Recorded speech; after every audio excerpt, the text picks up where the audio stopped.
당신들이 쓰고 있는 그 돈, 단 1원도 당신 식구들이 잘나서 생긴 게 아니에요. 저는 그날 그렇게 말했습니다. 시어머니가 비명을 지르며 쓰러지던 순간, 남편이 새하얗게 질려 떨던 순간, 시아버지가 이게 무슨 짓이냐? 고 소리치던 순간, 저는 처음으로 웃고 있었습니다. 10년 만에 처음으로 진짜 제 얼굴로. 제가 관리한 건 당신들의 재산이 아니라 제 인생이었어요. 그리고 오늘부터 저는 제 인생을 돌려받겠습니다. 그 말을 남기고 돌아서는 순간 시어머니가 제 발목을 붙잡으며 울부짖었습니다.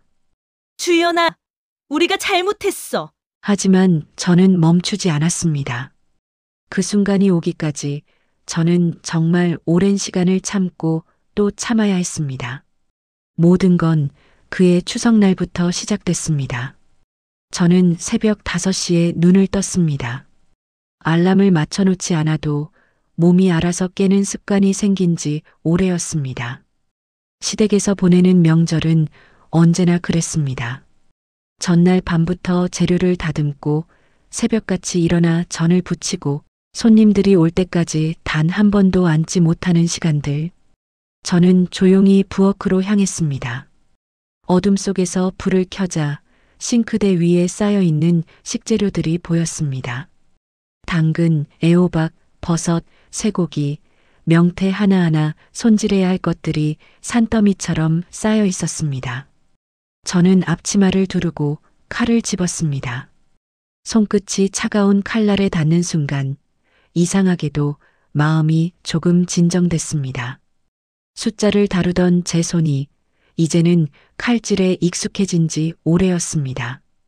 1시간쯤 지났을까요? 시어머니가 부엌에 들어오셨습니다.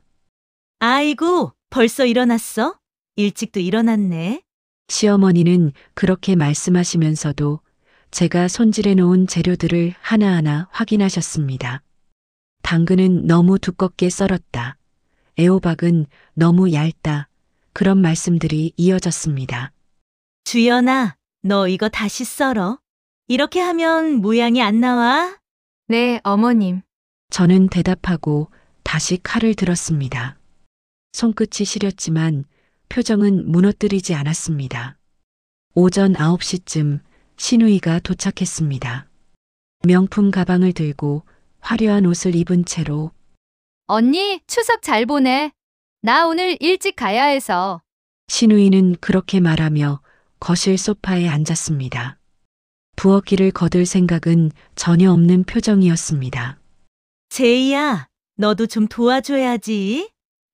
주연이 혼자 다 하잖아. 시어머니가 그렇게 말씀하셨지만 신우이는 웃으며 대답했습니다. 엄마, 나 손 다치면 안 돼. 다음 주에 중요한 미팅 있어서. 저는 아무 말도 하지 않았습니다. 어차피 예상했던 일이니까요. 신우이의 패션몰이 망했을 때 제가 밤새워 재무구조를 정리해주고 채권자들과 협상해서 파산을 막아줬을 때도 감사 인사 한 번 없었던 사람이니까요. 정오가 되자 손님들이 도착하기 시작했습니다. 시댁의 친척들, 병원 관계자들, 그리고 남편 민석의 대학 동기들까지.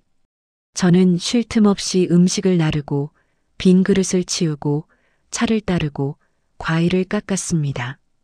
그 와중에 들려오는 대화들이 있었습니다. 민석이가 요즘 병원 확장한다며? 대단하네. 그러게. 투자 감각이 보통이 아니래. 부동산도 몇 개 더 샀다던데. 역시 우리 집안 아들이야. 능력이 있어. 시아버지와 시어머니는 그 칭찬을 받으며 환하게 웃으셨습니다. 민석이가 워낙 머리가 좋아서 말이야. 투자 타이밍을 기가 막히게 잡더라고. 저는 그 말을 들으며 설거지를 하고 있었습니다. 손끝이 뜨거운 물에 데이면서도 표정은 변하지 않았습니다. 그 투자 포트폴리오를 짠 건 저였습니다. 부동산 매입 타이밍을 계산한 것도 세금 절감 구조를 설계한 것도 모두 저였습니다. 하지만 아무도 그 사실을 몰랐습니다. 아니, 알려고 하지 않았습니다. 오후 3시쯤 남편이 제 옆으로 왔습니다. 주연아, 고생 많아. 조금만 더 힘내. 남편은 그렇게 말하며 제 어깨를 가볍게 두드렸습니다. 위로인지 격려인지 모를 그 손길이 저는 이상하게도 더 서글펐습니다. 괜찮아요. 이 정도야. 저는 웃으며 대답했습니다. 하지만 그 순간 손에 쥐고 있던 접시가 미끄러졌습니다. 바닥에 떨어진 접시가 깨지는 소리가 거실까지 울려 퍼졌습니다. 어머, 주연아, 그게 얼마짜리 접시인데? 시어머니의 목소리가 날카롭게 들려왔습니다. 죄송합니다. 저는 바닥에 쪼그려 앉아 깨진 파편들을 주었습니다. 손끝에서 따끔한 통증이 느껴졌습니다. 파편에 손을 베인 것 같았습니다. 하지만 저는 일어나지 않았습니다. 피가 조금씩 흐르는 손으로 계속해서 파편들을 주워 담았습니다. 그날 밤 모든 손님들이 돌아가고 나서야 저는 제 방으로 들어갈 수 있었습니다. 거울 앞에 섰을 때 제 모습이 보였습니다. 피곤에 쩐 얼굴, 붉게 부은 손, 그리고 손가락에 감긴 밴드. 저는 그제야 조용히 울었습니다. 소리 없이 눈물만 흘렸습니다. 10년 동안 제가 쌓아 올린 모든 것들이 단 한 번도 제 이름으로 불리지 않는다는 사실이 그날 밤 처음으로 견딜 수 없이 아팠습니다. 하지만 저는 그때까지만 해도 몰랐습니다. 이게 끝이 아니라 시작일 뿐이라는 걸.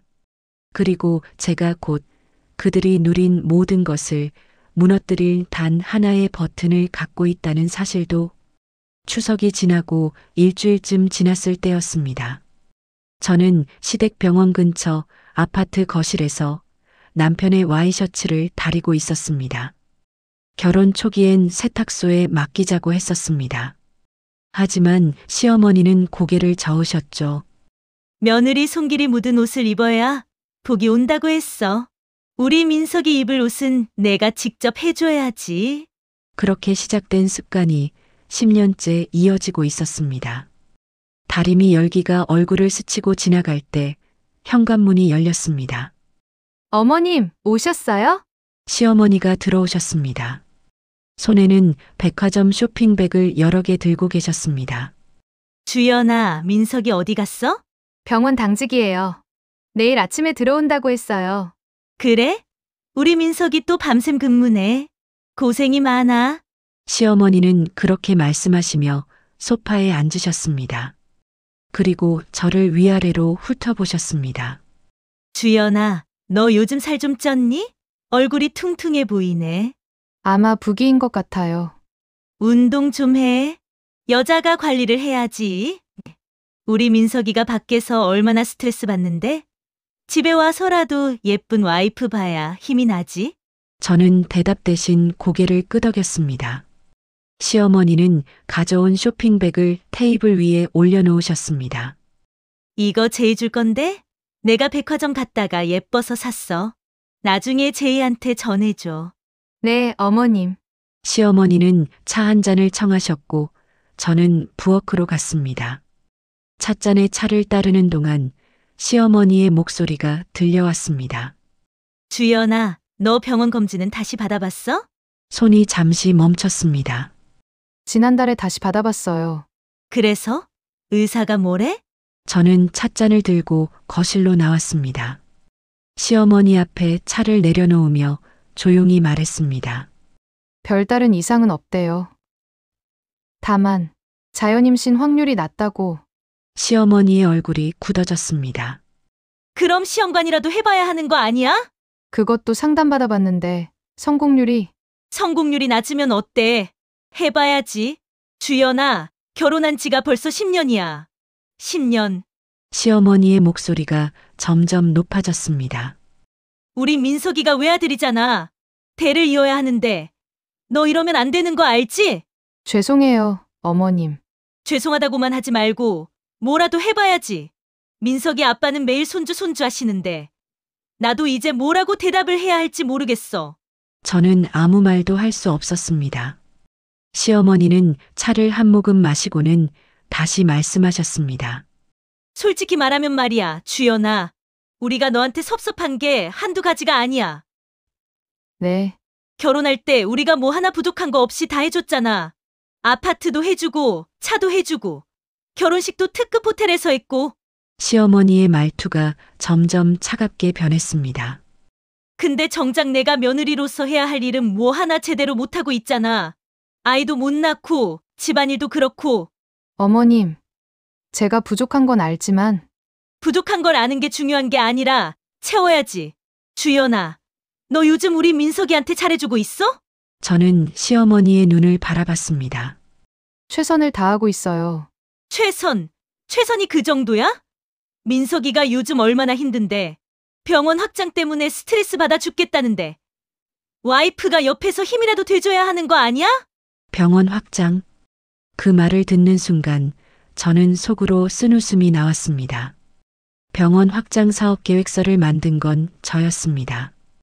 대출 구조를 짠 것도, 투자자를 설득할 재무 자료를 준비한 것도 모두 저였습니다. 하지만 시댁에서는 그 모든 게 민석이의 능력이었습니다. 시어머니는 차를 다 드시고 일어나셨습니다. 주연아, 내가 하는 말 섭섭하게 듣지 마. 다 너 잘 되라고 하는 말이야. 우리 민석이 잘 보필하고, 몸 관리 좀 하고, 그리고 아이 문제는 정말 심각하게 생각해야 해. 네, 어머님. 시어머니가 나가신 후 저는 한참을 그 자리에 서 있었습니다. 찻잔 속에 남은 차가 식어가고 있었습니다. 그날 밤 남편이 집에 돌아왔습니다. 여보, 밥 먹었어? 응, 먹었어. 여보는? 병원에서 먹었어. 남편은 그렇게 말하며 소파에 앉았습니다. 피곤한 표정이었습니다. 저는 남편 옆에 앉으며 조심스럽게 말했습니다. 여보, 오늘 어머님이 오셨었어. 응. 엄마가? 무슨 일로? 그냥 이것저것 말씀하시다 가셨어. 그리고 저는 잠시 망설이다가 말을 이었습니다. 아이 얘기 또 하셨어. 남편의 표정이 굳어졌습니다. 엄마가 또 그러셨어? 응, 시험관이라도 해보라고. 대를 이어야 한다고.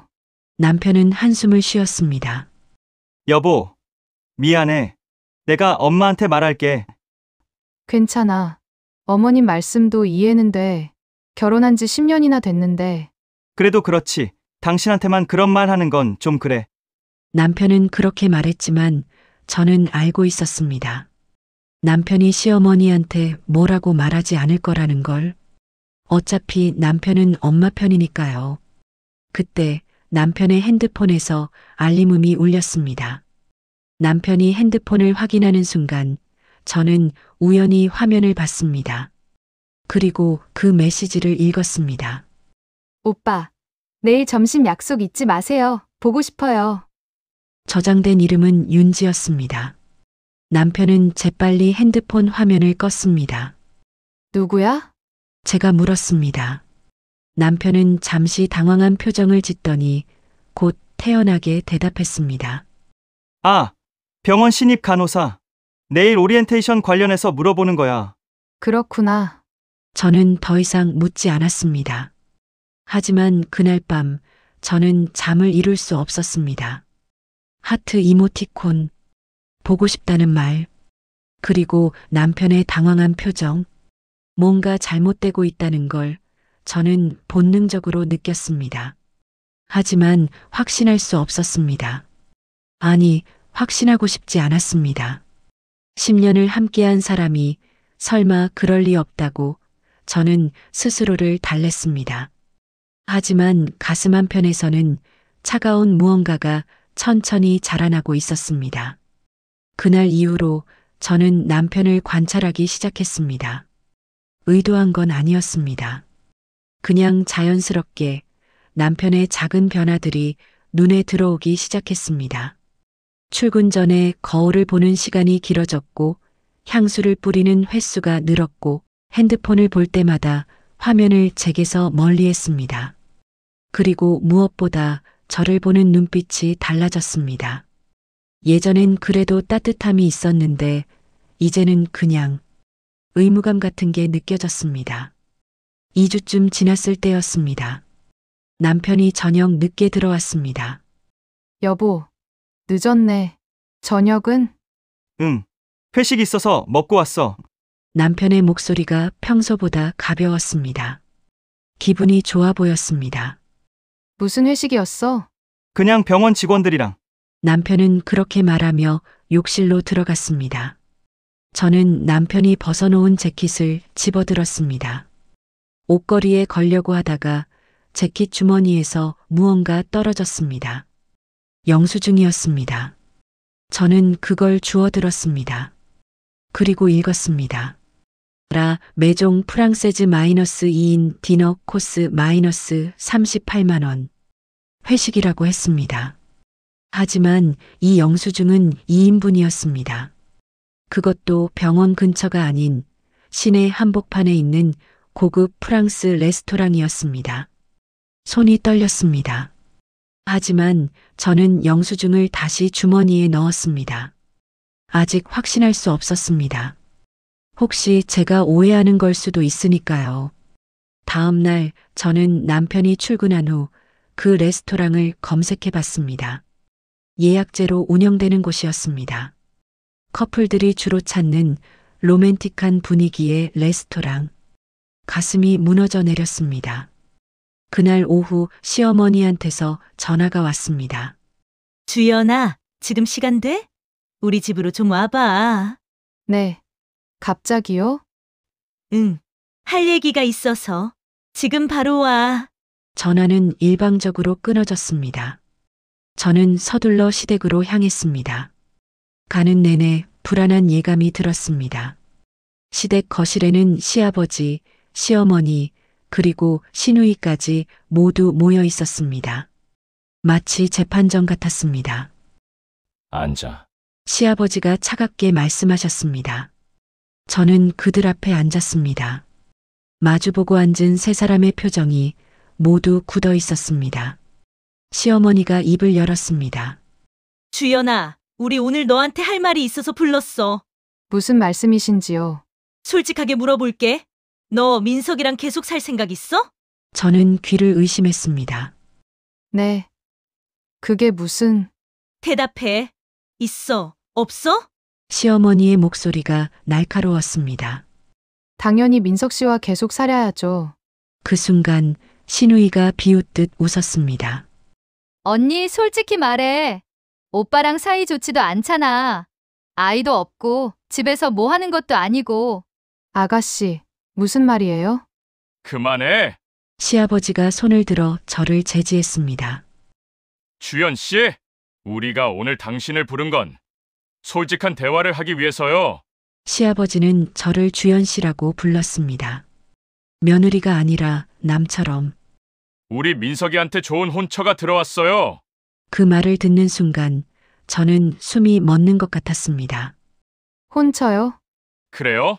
재벌가 장녀인데 집안도 좋고 학벌도 좋고 무엇보다 우리 병원 사업 확장에 큰 도움이 될 수 있는 집안이에요.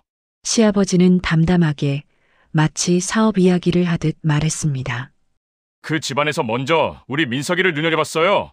이건 단순한 결혼이 아니라 두 집안을 위한 전략적 결합이에요. 아버님, 저희는 아직 이혼도 하지 않았는데. 그래서 오늘 부른 거잖아. 시어머니가 가방에서 서류 봉투를 꺼냈습니다. 그리고 그걸 테이블 위에 툭 던졌습니다. 이혼 합의서야. 여기 서명만 하면 돼. 저는 그 서류를 멍하니 바라봤습니다.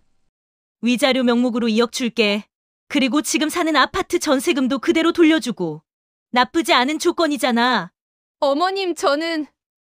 주연아, 솔직히 말해서 너도 이 결혼 생활 행복하지 않았잖아. 10년 동안 아이도 못 낳고 매일 우리 눈치만 보면서 살고. 그게 행복이었어? 시어머니의 말이 계속 이어졌습니다. 너도 이제 새 출발해. 2억이면 당분간은 충분히 살 수 있을 거야. 우리도 나쁘게 하는 게 아니잖아.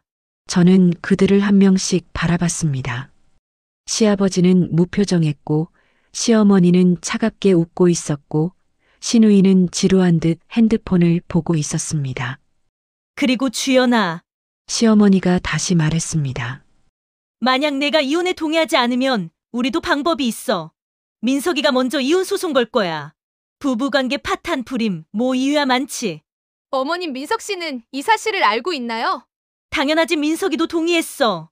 그 말을 듣는 순간 세상이 무너지는 것 같았습니다. 민석이는 지금 윤지랑 만나고 있다. 재벌가 장녀지. 좋은 집안에 능력도 있고 무엇보다 우리 민석이를 정말 좋아해. 시어머니는 마치 자랑하듯 말했습니다. 윤지 씨 아버지가 대형 건설사 회장이야.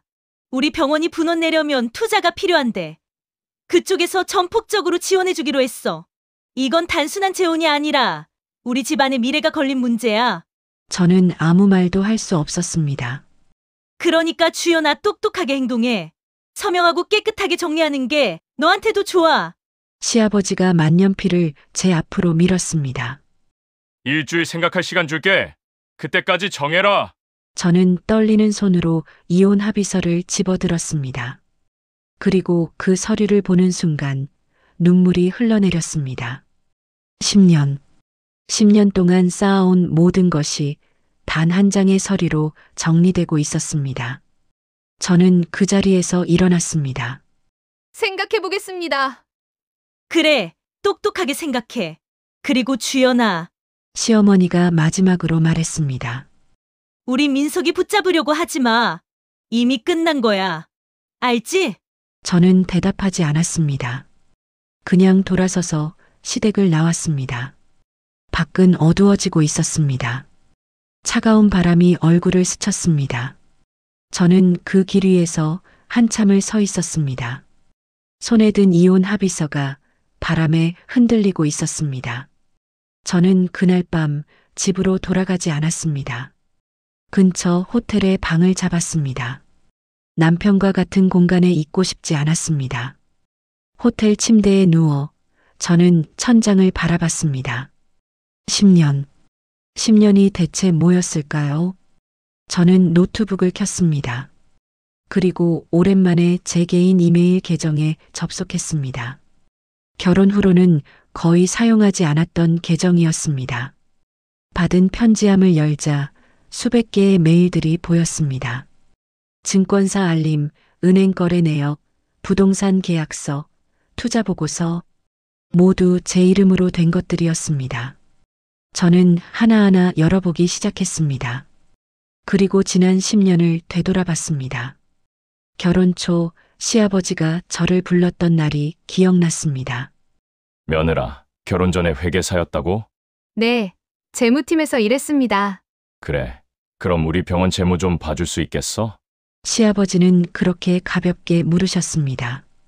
병원 회계사가 따로 있긴 한데 솔직히 실력이 영별로야. 세금도 너무 많이 나가고 투자도 제대로 못하고 있어서. 한번 봐드릴게요. 저는 그렇게 대답했습니다. 시댁에 도움이 되고 싶었으니까요. 그때만 해도 저는 순진했습니다. 병원 장부를 받아본 순간 저는 놀랐습니다. 세금 구조가 엉망이었습니다. 불필요한 지출이 너무 많았고 절세 방법도 전혀 활용하지 못하고 있었습니다. 저는 밤을 새워 재무 구조를 다시 짰습니다. 법인세 절감 방안, 투자 포트폴리오 재구성, 부동산 자산 재배치. 한 달 동안 매달렸습니다. 결과는 놀라웠습니다. 첫 해에만 세금을 3억 가까이 줄였고 투자 수익률은 전년 대비 40% 상승했습니다. 시아버지는 만족스러워 하셨습니다. 그게 시작이었습니다. 이후로 시댁의 모든 재무는 제가 관리하게 됐습니다. 병원 확장 계획, 부동산 투자, 신우이 사업 자금, 심지어 시댁 생활비까지. 그리고 중요한 게 하나 있었습니다. 절세와 투자 효율을 위해 모든 계좌를 제 단독 명의로 만들었다는 것. 시아버지가 직접 요청하셨습니다. 며느리 단독 명의로 하면 세금이 덜 나간다고? 그럼 그렇게 해. 하지만 아버님, 이건 큰 금액이라. 괜찮아. 우리가 가족인데 뭐. 주연이가 알아서 잘 관리해주면 돼. 그렇게 시댁의 핵심 자산들이 하나씩 제 명의로 넘어왔습니다. 부동산 투자금 50억, 증권 계좌 30억, 병원 확장을 위한 대출 담보 20억, 신우이 사업 정리 후 회수한 자금 15억, 그 외 예금과 적금까지 합치면 총 120억이 넘는 금액이었습니다. 모두 제 단독 명의였습니다. 물론 저는 그걸 제 돈이라고 생각하지 않았습니다. 우리 가족의 돈이었으니까요. 제가 관리만 해주는 거라고 생각했습니다. 하지만 법적으로는 달랐습니다. 모든 계좌의 소유주는 한주연, 바로 저였습니다. 저는 노트북 화면을 보며 하나하나 확인했습니다. KB증권 계좌 마이너스 명의자 한주연 마이너스 잔액 28억 3천만 원, 신한은행 정기예금 마이너스 명의자 한주연 마이너스 잔액 12억 원, 강남구 논현동 상가 건물 마이너스 소유주 한주연 마이너스 시세 35억 원, 서초구 오피스텔 세 채 마이너스 소유주 한주연 마이너스 시세각 8억, 총 24억 원, 분당 아파트 두 채 마이너스 소유주 한주연 마이너스 시세각 15억, 총 30억 원. 하나하나 확인할수록 손이 떨렸습니다. 저는 이 모든 걸 시댁을 위해 관리했습니다. 밤을 새워 투자처를 분석하고 세금 절감 방안을 찾고 리스크를 최소화하고 신우이가 사업 실패로 15억 빚을 졌을 때도 제가 채권자들과 협상해서 5억으로 합의했습니다. 그 과정에서 제가 얼마나 많은 밤을 울면서 보냈는지 아무도 몰랐습니다. 병원 확장 자금이 필요했을 때도 제가 은행 대출 조건을 협상하고 담보 구조를 재설계해서 이자를 연 1% 낮췄습니다. 그게 10년 동안 얼마나 큰 금액이었는지 시댁은 계산조차 하지 않았습니다. 저는 노트북을 덮고 창밖을 바라봤습니다. 도시의 불빛들이 반짝이고 있었습니다. 그리고 깨달았습니다. 이 모든 것의 실소유주가 저라는 사실을, 법적으로 명의상으로 완벽하게 제 것이라는 사실을. 하지만 동시에 깨달았습니다. 시댁은 그 사실을 전혀 모른다는 것을. 그들은 여전히 이 모든 게 의사 아들의 능력으로 이뤄진 거라고 믿고 있었습니다. 다음 날 아침 남편한테서 전화가 왔습니다. 여보, 어디야? 어젯밤에 집에 안 들어왔더라고. 밖에 있어. 왜? 무슨 일 있어? 저는 웃음이 나왔습니다. 무슨 일이 있냐고요? 여보, 우리 시댁에서 어제 나한테 이혼하라고 했어. 전화 너머로 침묵이 흘렀습니다. 그걸 알았구나. 남편의 목소리가 조심스러워졌습니다. 여보, 미안해. 나도 어쩔 수 없었어. 부모님이 어쩔 수 없었다고? 윤진의 집안이 병원 투자를 해주기로 했어. 그게 우리 병원 미래를 위해서. 그래서 10년 산 부인을 버리는 게 어쩔 수 없는 일이야? 여보, 이해해줘. 이건 나만의 문제가 아니야. 집안 전체의 문제라고. 저는 전화를 끊어버렸습니다. 손이 떨렸습니다. 분노 때문이 아니었습니다. 배신감 때문이었습니다. 저는 다시 노트북을 켰습니다. 그리고 한 개의 폴더를 열었습니다. 시댁 자산관리 마이너스 2015만 2025. 10년간의 모든 기록이 들어 있었습니다. 투자 내역, 계약서, 통장 사본, 세금 신고서, 부동산 등기부등본. 모든 게 제 이름으로 되어 있었습니다. 저는 그 파일들을 하나하나 보며 생각했습니다. 만약 제가 이 모든 걸 진짜로 제 것이라고 주장한다면 법적으로는 아무 문제가 없었습니다. 모든 계좌, 모든 부동산이 제 단독 명의였으니까요. 시댁은 단 한 장의 서류도, 단 하나의 권리도 갖고 있지 않았습니다. 저는 핸드폰을 들고 변호사 사무실에 전화를 걸었습니다. 여보세요. 법률 상담 받고 싶은데요. 네, 말씀하세요. 제 명의로 된 자산을 제가 처분할 수 있는지 알고 싶습니다. 명의자가 본인이시면 당연히 가능합니다. 다만 부부 공동재산이라면 결혼 전부터 제 명의였고, 결혼 후에도 제 단독 명의로 유지됐습니다. 그렇다면 법적으로 100% 본인 재산입니다. 배우자라도 동의 없이 처분 가능합니다. 전화를 끊은 후 저는 한참을 생각했습니다. 그리고 결심했습니다. 이제 더 이상 참지 않기로. 일주일이 지났습니다. 시댁에서 정한 기한이었습니다. 시어머니한테서 문자가 왔습니다. 오늘 저녁 6시 우리 집으로 와. 결정 들어야 하니까. 저는 거울 앞에 섰습니다. 10년 전 이 집에 처음 며느리로 들어오던 날도 이랬습니다. 떨리는 손으로 옷매를 고르고 인사말을 연습하고 좋은 인상을 남기려고 애썼었죠. 하지만 오늘은 달랐습니다. 저는 담담했습니다. 저녁 6시 저는 시댁에 도착했습니다. 초인종을 누르자 신우이가 문을 열어줬습니다. 언니, 왔어? 들어와. 신우이의 표정에는 묘한 승리감 같은 게 보였습니다. 거실로 들어가자 모두 모여 있었습니다. 시아버지, 시어머니, 신우이, 그리고 남편. 남편은 저와 눈을 마주치지 못했습니다. 앉아. 시아버지가 말씀하셨습니다. 저는 그들 맞은편에 앉았습니다. 테이블 위에는 일주일 전 받았던 이혼 합의서가 놓여 있었습니다. 생각은 다 했겠지? 시어머니가 입을 열었습니다. 네. 그래서 서명할 거야? 저는 잠시 침묵했습니다. 그리고 그들의 얼굴을 하나하나 바라봤습니다. 시아버지는 무표정했습니다. 마치 사업 협상을 하는 것처럼. 시어머니는 조급해 보였습니다. 빨리 정리하고 싶은 듯. 신우이는 지루한 표정이었습니다. 핸드폰을 만지작거리며. 그리고 남편은 미안해 보이긴 했지만 동시에 안도하는 것 같았습니다. 이 모든 게 빨리 끝나기를 바라는 표정이었습니다. 서명하기 전에 몇 가지 물어봐도 될까요? 뭐, 저는 10년 동안 이 집안의 무엇이었나요? 시어머니가 인상을 찌푸렸습니다. 그게 지금 무슨 의미 있는 질문이야? 대답해 주세요. 궁금해서요. 시아버지가 한숨을 쉬었습니다. 며느리였지.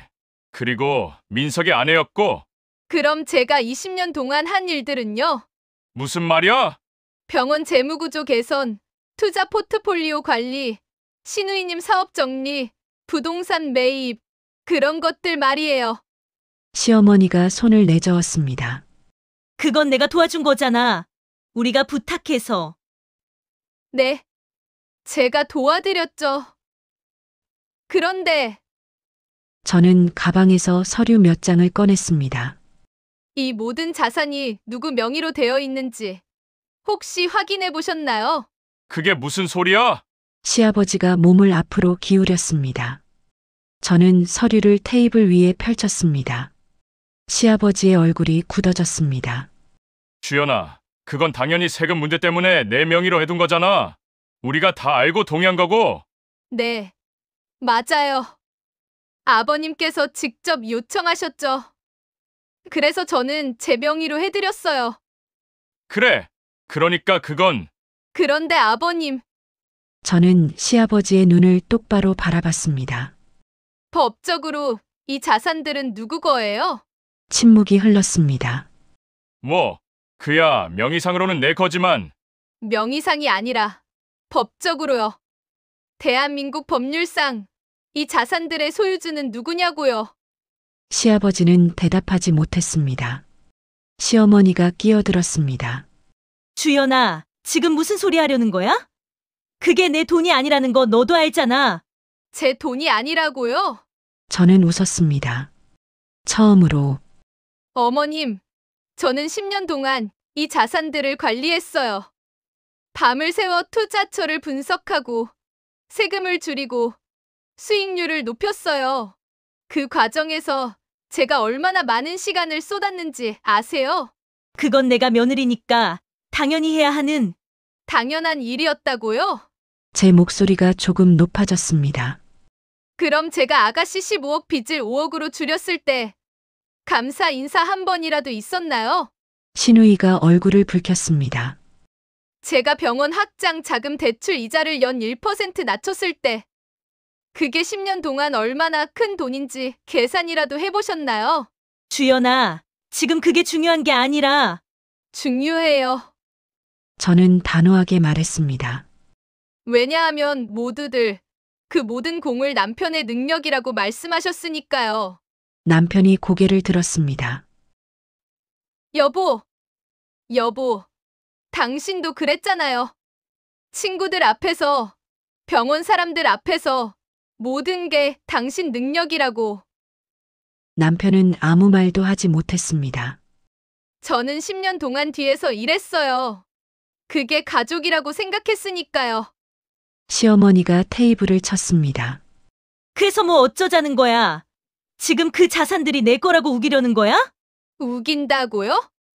저는 가방에서 또 다른 서류를 꺼냈습니다. 어머님, 이건 법무법인에서 받은 법률 검토 의견서예요. 제가 소유한 모든 자산이 제 단독 재산임을 확인하는 문서죠. 시아버지가 서류를 낚아챘습니다. 그리고 읽기 시작했습니다.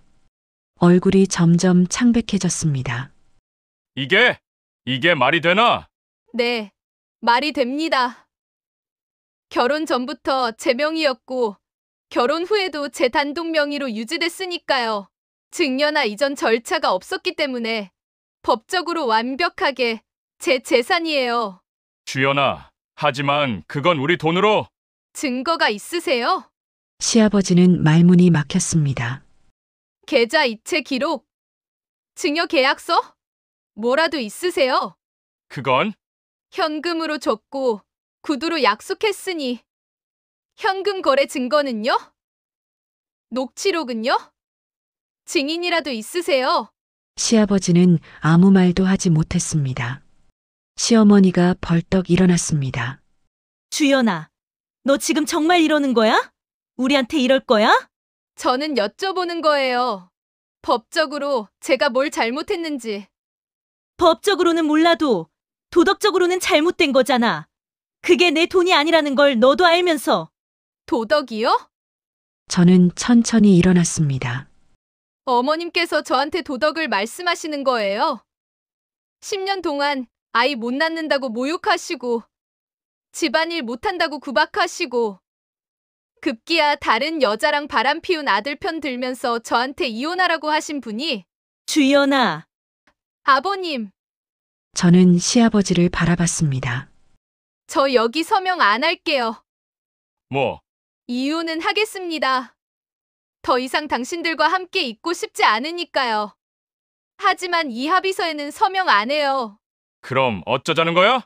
제 변호사가 새로운 이혼 조건을 보내드릴 거예요. 거기에 서명하시면 돼요. 시어머니가 비명을 질렀습니다. 너 지금 미쳤어. 우리 돈 다 빼앗아 가려고? 아니에요. 어머님, 저는 가방을 들었습니다. 저는 그냥 제 인생을 돌려받으려는 거예요. 제 이름으로 된 제 인생을요. 저는 돌아서서 현관으로 향했습니다. 뒤에서 시어머니의 목소리가 들려왔습니다. 주연아, 이러지 마. 돌아와. 하지만 저는 돌아보지 않았습니다. 문을 열고 나가는 순간 남편의 목소리가 들렸습니다. 여보, 제발. 저는 그 목소리를 뒤로하고 문을 닫았습니다. 밖은 조용했습니다. 저는 그 길을 걸으며 생각했습니다. 저는 오늘 마지막으로 그들의 진짜 얼굴을 봤습니다. 돈 앞에서 무너지는 가족의 얼굴을. 그리고 이제 저는 끝낼 준비가 됐습니다. 완벽하게. 시댁을 나온 후 저는 곧바로 변호사 사무실로 향했습니다. 한주연 씨, 결심하신 거죠? 변호사가 물었습니다. 네, 좋습니다. 그럼 법적 절차를 시작하겠습니다. 다만 한 가지 말씀드리고 싶은 게 있습니다. 말씀하세요. 지금 명의상으로는 모든 게 한주연 씨 단독 재산이 맞습니다. 하지만 상대 측에서 소송을 걸어올 가능성이 있습니다. 어떤 소송이요? 부당이득 반환 청구 또는 신탁 관계 주장 등이요. 물론 그들이 증거를 제시해야 하지만 소송 자체는 길어질 수 있습니다. 저는 고개를 끄덕였습니다. 각오는 되어 있어요. 그리고 한 가지 더. 지금 자산 중 상당 부분이 부동산과 주식으로 묶여 있는데 혹시 변호사는 잠시 망설이다가 말을 이었습니다. 유동화를 고려하고 계신가요? 유동화요? 네. 현금화 말입니다. 지금 상태로는 명의만 한주연 씨지 실제로 상대 측이 접근할 수 있는 여지가 있거든요. 하지만 매각해서 현금으로 확보하면 완전히 제 것이 되는 거죠? 법적으로는 이미 한주연 씨 것이지만 실질적인 통제권까지 확보하시려면 그게 낫습니다. 저는 잠시 생각했습니다. 알겠습니다. 검토해 볼게요. 그날 밤 저는 호텔방으로 돌아왔습니다. 노트북을 켰습니다. 증권사 앱에 로그인했습니다.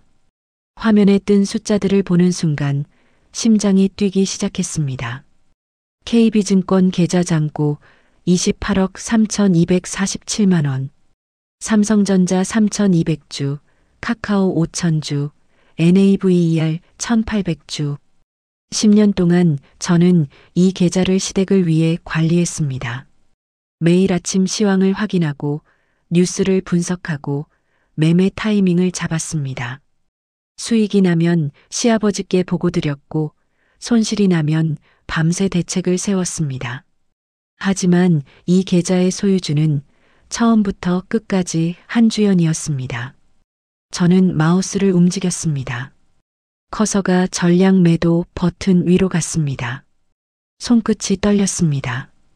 이 버튼을 누르는 순간 모든 게 바뀝니다. 28억이 현금으로 전환됩니다. 그리고 그 돈은 법적으로, 실질적으로 완전히 제 것이 됩니다. 저는 숨을 깊게 들이마셨습니다. 그리고 눈을 감았습니다. 10년 전이 떠올랐습니다. 결혼식 날 시어머니가 제 손을 잡으며 했던 말. 주연아, 이제 우리 가족이야. 잘 부탁해. 그때 저는 정말 행복했습니다. 가족이 생겼다는 게, 소속감이 생겼다는 게 좋았습니다. 하지만 그건 착각이었습니다. 저는 처음부터 가족이 아니었습니다. 그저 이용당할 도구였을 뿐이었습니다. 눈을 떴습니다.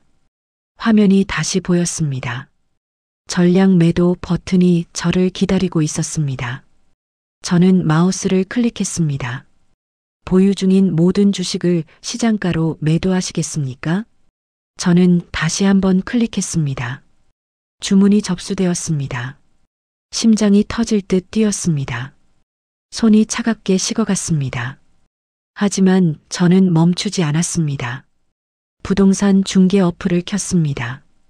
강남 논현동 상가 건물. 저는 등록된 부동산 중개사에게 메시지를 보냈습니다. 매각 원합니다. 최대한 빠른 시일 내에. 가격은 시세보다 5% 낮춰도 괜찮습니다.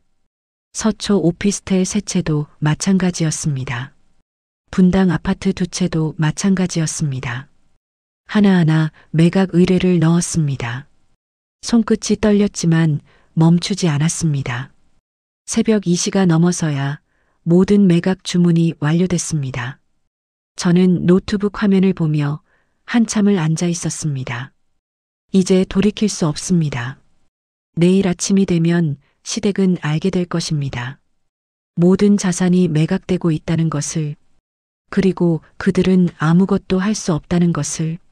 저는 노트북을 덮고 창밖을 바라봤습니다. 새벽 하늘이 조금씩 밝아지고 있었습니다. 그때 핸드폰이 울렸습니다. 남편이었습니다. 저는 전화를 받지 않았습니다. 다시 울렸습니다. 또 받지 않았습니다. 세 번째 전화가 왔을 때 저는 전화를 받았습니다. 여보, 제발 한 번만 만나자. 얘기 좀 하자. 할 얘기 없어. 여보, 우리 이러지 말자. 10년을 함께 산 사이잖아. 저는 웃었습니다. 10년을 함께 살았다고? 당신은 윤지라는 여자랑 몇 년을 만났는데, 그건 그리고 여보, 당신 저한테 이혼하라고 했잖아요. 재벌가 딸이랑 재혼하고 싶다고. 그건 부모님이. 부모님 핑계 그만 대요. 당신도 원한 거잖아요. 남편은 한참 침묵하다가 작은 목소리로 말했습니다. 여보, 부동산이랑 주식 계좌. 혹시 혹시 뭐? 뭐 한 거 있어? 저는 대답하지 않았습니다. 여보, 대답 좀 해봐. 뭐 한 거야?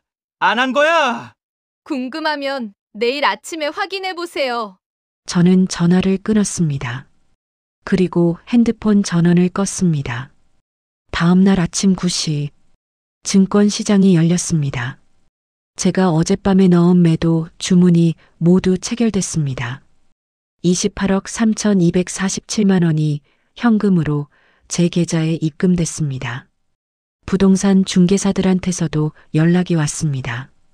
한주연 씨, 논현동 상가 매수 희망자 나왔습니다. 33억에 계약 가능합니다. 서초 오피스텔도 매수자 나왔습니다. 분당 아파트는 이번 주 안에 계약 가능할 것 같습니다. 하나하나 확인하며 저는 깨달았습니다. 이게 현실이라는 것을, 제가 정말로 10년간 묶여있던 모든 것을 풀어내고 있다는 것을. 오전 11시쯤 시어머니한테서 전화가 왔습니다. 저는 받지 않았습니다. 시아버지한테서도 왔습니다. 받지 않았습니다. 남편한테서 문자가 왔습니다. 여보, 계좌 잔고가 0원이야. 이게 무슨 일이야? 제발 전화 좀 받아. 저는 그 문자를 보고 핸드폰을 내려놓았습니다. 그리고 처음으로 진짜로 웃었습니다. 10년 만에 처음으로 제 의지로 선택한 결과였습니다. 이제 시작입니다.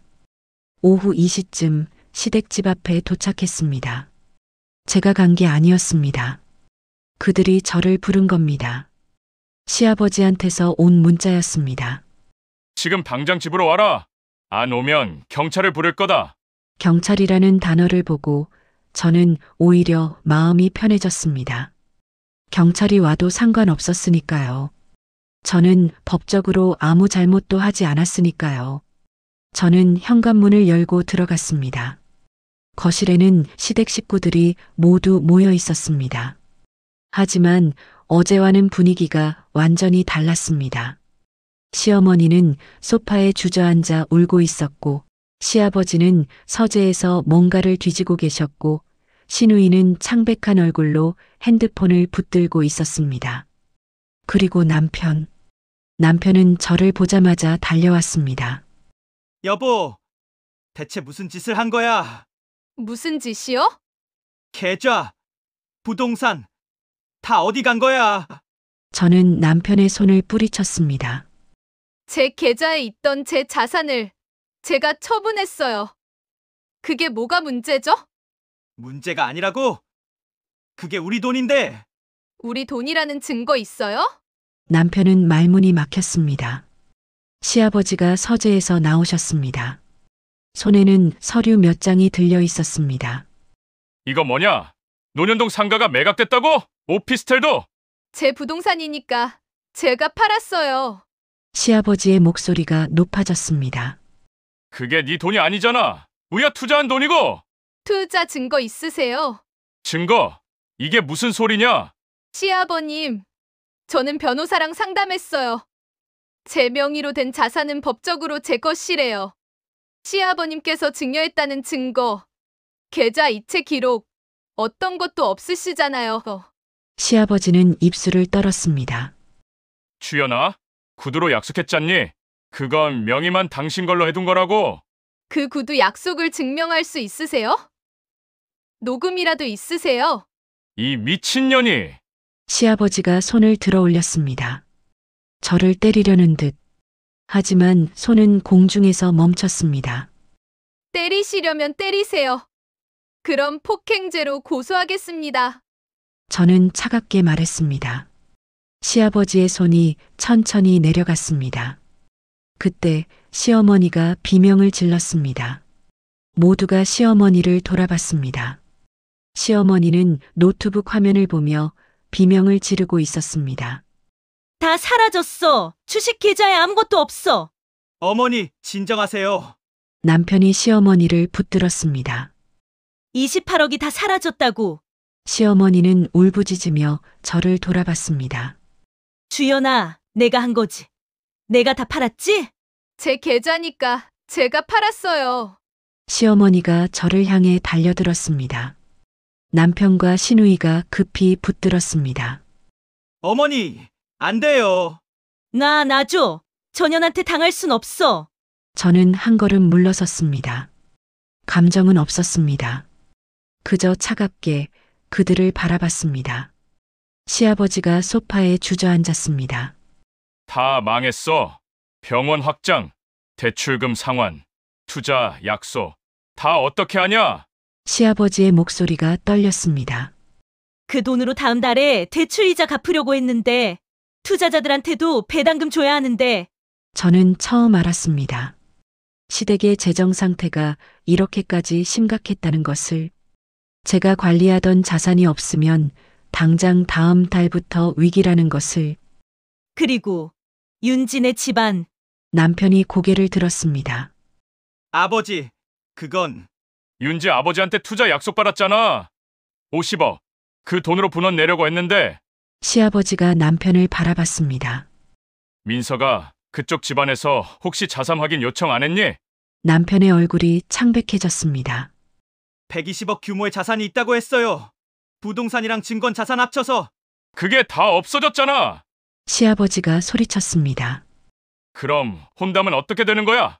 윤진의 집안에서 우리 재산 규모 보고 결정한 건데. 저는 그 말을 듣고 비웃음이 나왔습니다.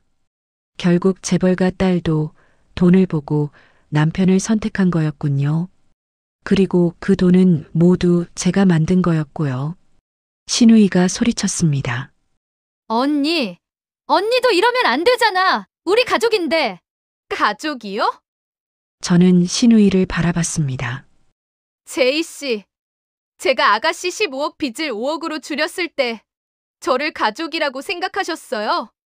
그건 제가 밤새워 채권자들한테 사정하고 협상하고 법적 절차 밟을 때 제이 씨는 뭐 하셨죠? 카페에서 친구들이랑 수다 떨고 계셨잖아요. 시누이는 아무 말도 하지 못했습니다. 그리고 감사 인사 한 번 없었어요. 당연한 거라고 생각하셨죠. 오빠 와이프니까. 저는 그들 모두를 돌아봤습니다. 저는 10년 동안 여러분의 가족이 되려고 정말 노력했어요. 하지만 당신들은 단 한 번도 저를 가족으로 대하지 않으셨어요. 시어머니가 떨리는 목소리로 말했습니다. 제발 돌려줘. 응, 우리가 잘못했어. 다시 잘해볼게. 제발. 시어머니가 무릎을 꿇었습니다. 제 앞에 그렇게 무릎을 꿇었습니다. 10년 동안 저를 내려다보며 무시했던 그 사람이. 주연아, 엄마가 잘못했어. 내가 얼마나 고생했는지 이제 알았어. 제발 한 번만 용서해줘. 저는 그 모습을 내려다봤습니다. 감정이 올라오지 않았습니다. 동정도 죄책감도 아무것도. 어머님, 일어나세요. 제가 처분한 건 제 자산이에요. 제가 벌고, 제가 관리하고, 제 명의로 된 거예요. 돌려드릴 게 없어요. 주연아, 제발. 시어머니가 제 다리를 붙잡았습니다. 저는 그 손을 떼어냈습니다. 그리고 어머님, 지난 10년 동안 제가 받은 모욕, 무시, 그 모든 것들 어머님은 기억하세요? 시어머니는 대답하지 못했습니다. 저는 다 기억해요. 하나하나 다요. 저는 가방을 들었습니다. 이제 저는 가겠습니다. 이혼 서류는 제 변호사가 보내드릴 거예요. 고소를 진행하든지 마음대로 하세요. 주연아, 이러지 마. 남편이 제 앞을 막아섰습니다. 여보, 제발. 우리 다시 시작하자. 응, 내가 잘못했어. 윤지는 끝낼게. 그러니까 여보, 저는 남편의 눈을 똑바로 바라봤습니다.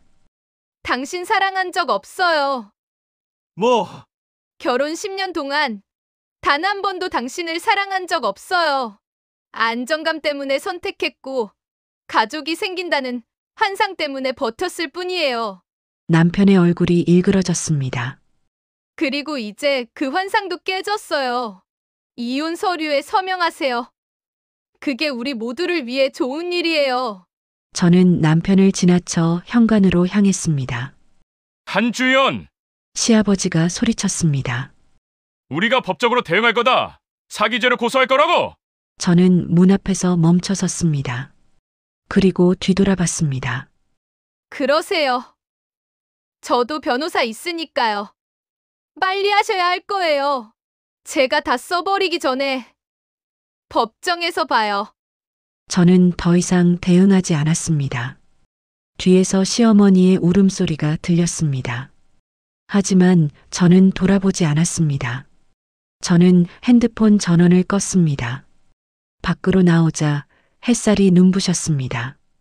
저는 그 햇살 속을 걸으며 생각했습니다. 오늘 저는 시댁이 완전히 무너지는 걸 봤습니다. 하지만 이상하게도 죄책감은 들지 않았습니다. 저는 그저 자유로웠습니다. 3개월이 지났습니다. 그 사이 많은 일들이 있었습니다. 시댁에서 약속대로 소송을 걸어왔습니다. 부당이득 반환 청구, 사기죄 고소, 횡령 혐의까지. 하지만 결과는 모두 같았습니다. 기각. 증거 불충분으로 모두 기각됐습니다. 변호사가 말했습니다. 한주연 씨, 상대 측에 유리한 증거가 단 하나도 없어요. 그럼 이제 끝인가요? 네. 현재로서는 한주연 씨가 보유한 자산은 누구도 건드릴 수 없습니다. 저는 그 말을 듣고 비로소 숨을 쉴 수 있었습니다. 정말로 끝났구나. 이혼도 성립됐습니다. 재판부는 혼인관계 파탄을 인정했고 재산 분할은 각자 소유한 재산을 가져가는 것으로 결정됐습니다. 남편 명의로 된 건 아무것도 없었습니다.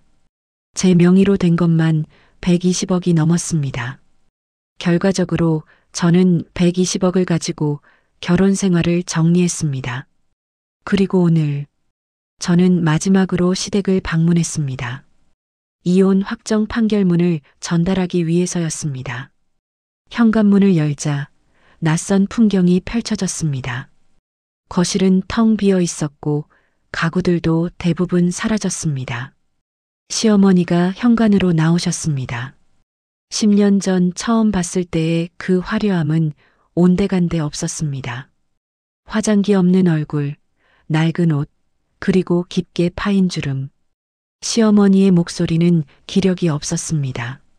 저는 봉투를 내밀었습니다. 이혼 확정 판결문이에요. 받으세요.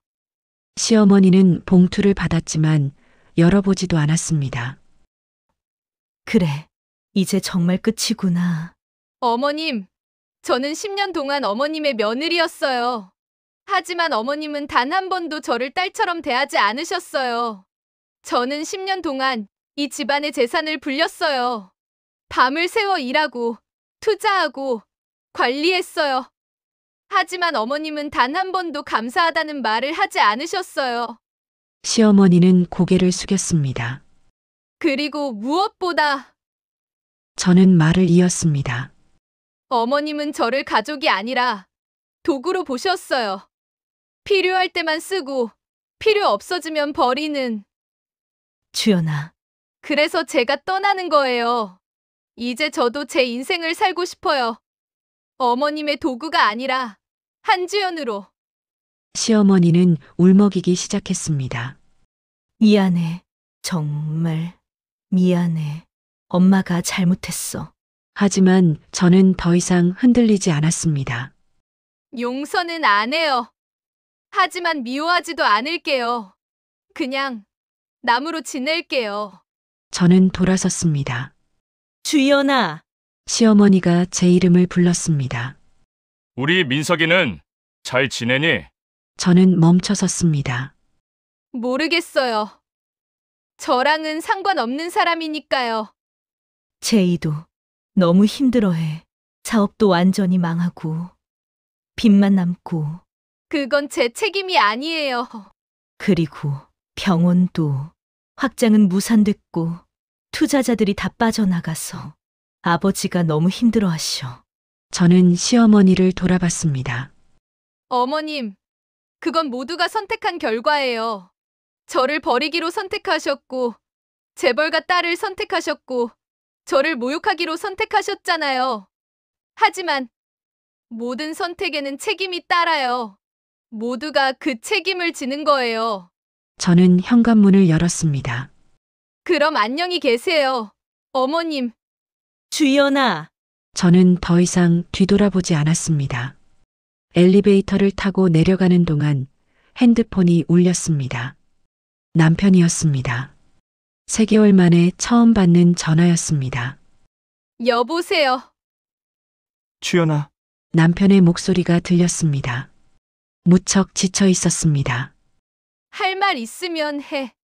정말 미안해. 내가 너무 못났어. 저는 아무 말도 하지 않았습니다. 윤진의 집안에서 혼담 깼어. 우리 집 재산이 없어진 거 알고 나서 병원도 위기야. 투자 약속 다 취소됐고 대출 이자도 못 갚고 있어. 아버지가 매일 술만 드시고 그래서? 그래서 혹시 조금만 도와줄 수 없을까? 돈이 아니라도 재무 자문이라도. 저는 웃음이 나왔습니다. 나는 이제 당신의 아내가 아니에요.